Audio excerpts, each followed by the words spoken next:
Sai village cooking நேயர்களுக்கு வணக்கம். புதுசாக என்னோடய வீடியோஸ் பார்க்குறீங்கன்னா மறக்காமல் லைக் பண்ணுங்கள், ஷேர் பண்ணுங்கள், சப்ஸ்கிரைப் பண்ணுங்கள்.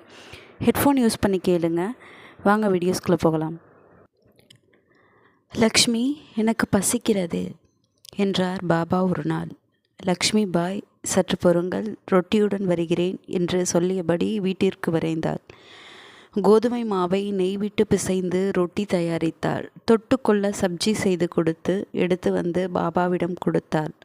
பாபா அதை அப்படியே ஒரு நாய்க்கு வைத்தார். ஆசையோடு செய்ததை நாய் தின்பதை பார்த்ததும் லக்ஷ்மிக்கு கோபம் வந்தது.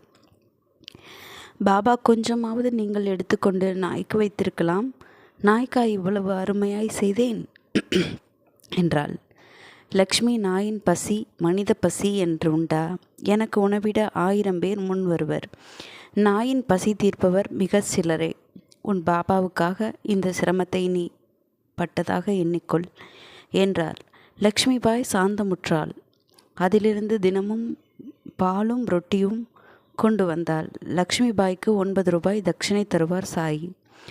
1886 பௌர்ணமியும் மிருகசிருஷ நட்சத்திரமும் சேர்ந்த நாளன்று. அப்போது பாபாவுக்கு கடுமையான ஆஸ்துமா.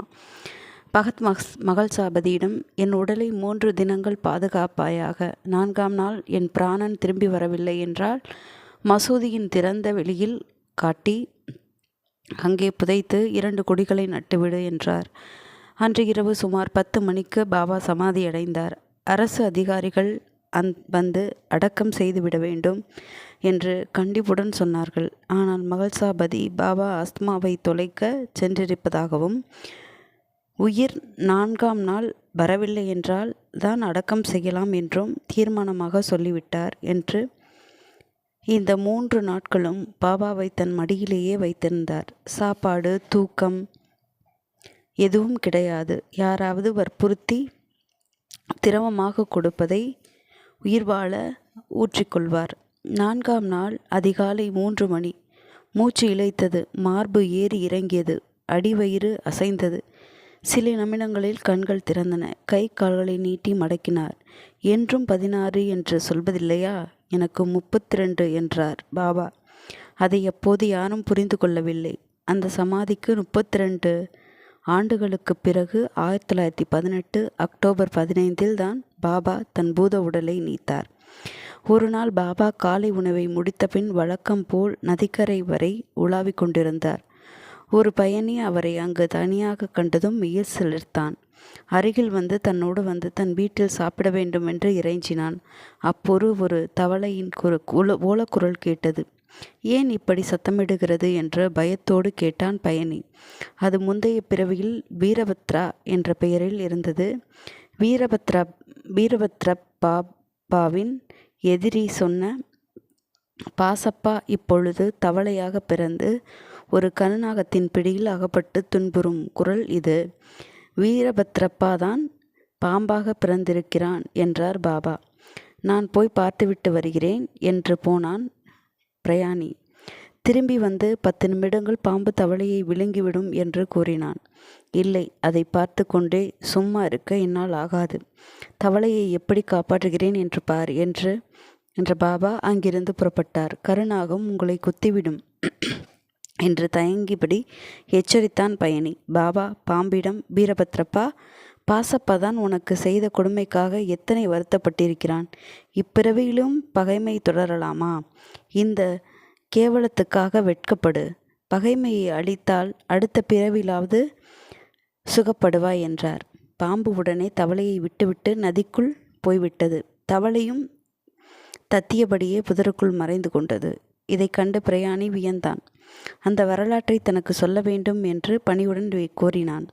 முந்தைய பிறவியில் என் இருப்பிடத்திற்கு அருகில் 5 மைல் தூரத்தில் ஒரு சிவாலயம் இருந்தது. அது சிதிலமடைந்திருந்ததால் பழுது பார்க்க நிதி வசூலிக்கப்பட்டது. கணிசமான தொகை வசூலானதும் உள்ளூர் செல்வந்தரிடம் அதை ஒப்படைத்து சீர்திருத்த பணியை தொடங்கச் செய்தனர். அந்த பணக்காரர் மோசடி பேர்வழி, மகா லோபி, பணத்தை சேர்ப்பதில் பாப புண்ணியம் பார்க்காதவர், ஆனால் வாய் சாமர்த்தியம் கொண்டவர். முக்கியமான பழுதுகளை செப்பனிட்டு பொய் கணக்கு காட்டி விட்டான். மறுபடி நிதி திரட்டினார். ஆனாலும் கோவில் முழுவதும் சீர்திருத்தம் நடக்கவில்லை. இந்த சமயம் அவன் மனைவி ஒரு கனவு கண்டாள். கனவில் மகாதேவ் கோவில் கோபுரத்தை நீ கட்டு, 100 பங்கு நற்பலன் திருப்பி கிடைக்கும் என்று சொன்னதாக கணவனிடம் கூறினாள். இதையே நினைத்து கொண்டிருத்திருப்பாய், அதுதான் இந்த மாதிரி கனவெல்லாம் வருகிறது. உன் கனவில் சொன்ன சாமி என் கனவில் வந்து ஏன் சொல்லவில்லை? 2 பேரும் பக்கத்தில் தானே படுத்திருக்கிறோம். உன் மகாதேவ் நமக்குள் சண்டை மூட்ட பார்க்கிறார் என்று நகைச்சுவையாக பேசி சமாளித்தான். மறுபடி ஒரு நாள் அவனது மனைவியின் கனவில் சிவபெருமான் தோன்றி, உன் கணவனிடம் உள்ள நிதியை பற்றி நீ பேசாதே, உனக்கு சொந்தமானதை நீ விருப்பப்பட்டால் எனக்கு கொடு என்றார். அந்த பெண் பதிபக்தி கொண்டவள், புருஷனுக்கு தெரியாமல் எதுவும் செய்யக்கூடாது என்று சொல்லி வளர்க்கப்பட்டவள். அதனால் இந்த கனவை கணவனிடம் சொன்னாள். என் அப்பா எனக்கு போட்ட நகைகளை எல்லாம் சிவன் கோவில் சொத்தாக கொடுக்கப் போகிறேன் என்று பிடிவாதகம் செய்தாள். புருஷனின் பேச்சுக்கு சாதுரியம் எடுபடவில்லை. கஞ்சன் முதல் தடவையாக இறங்கி வந்தான். சரி, அந்த நகைகளை சிவலிங்கத்துக்கு போடாமல் பொட்டகத்தில் வைத்து பூட்டுவார்கள். உன் வைரத்தோடு வளையல்கள், மோதிரங்கள், வங்கி, ஒட்டியானம் இவற்றையெல்லாம் அவருக்கு சூட்டவும் முடியாது. அதனால் நானே அவைகளை விலைக்கு வாங்கி கொள்கிறேன். அந்த தொகைக்கு ஒரு நிலத்தை வாங்கி சிவன் கோவிலுக்கு எழுதி வைத்து விடலாம். அந்த நில வருமானத்தில் சுவாமி நைவேத்தியம், விளக்கெறிதல், அபிஷேகம், பூஜை எல்லாம் நடக்கும். சம்மதம் தானா என்றான். சரியான யோசனையாகத்தான் மனைவிக்கு தோன்றியது. இதில் என்ன மோசம் பண்ண முடியும் என்று நினைத்து நகைகளை கொடுத்தாள். 1000 ரூபாய் என்று குறைத்து மதிப்பிட்டான். 300 ரூபாய் கூட பெறாத ஒரு தரிசு நிலத்தை 1200க்கு வாங்கியதாக கூறி கோவிலுக்கு எழுதி வைத்தான். அந்த நிலம் துபாகி என்ற ஏழை பெண் 200 ரூபாய்க்கு அவனிடம் அடமானம் வைத்து மீட்க முடியாமல் வட்டி ஏறி 1200க்கு கணக்காயிருந்தது.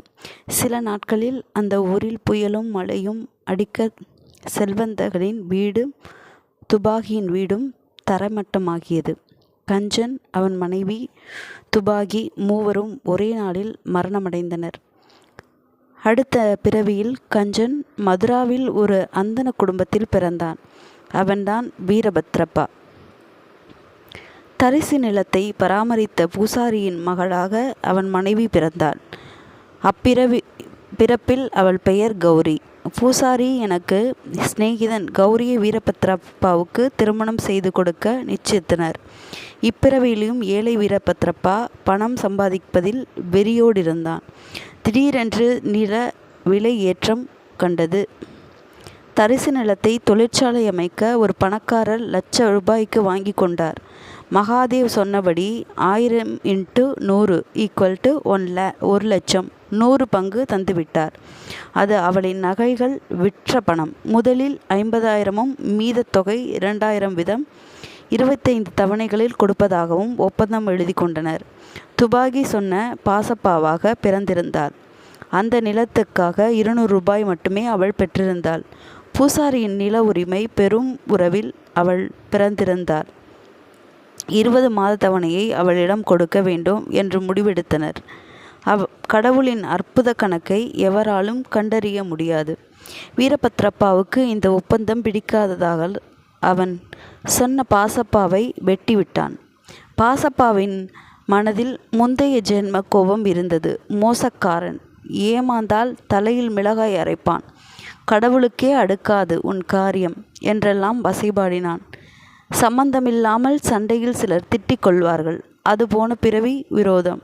அடுத்த பிறவியில் பாம்பாகவும் தவளையாகவும் பிறந்திருக்கிறார்கள். பகைமை தொடரக்கூடாது என்று நினைத்த கடவுள் சரியான சமயத்தில் இங்கே என்னை அனுப்பினார் என்று கூறி முடித்தார்.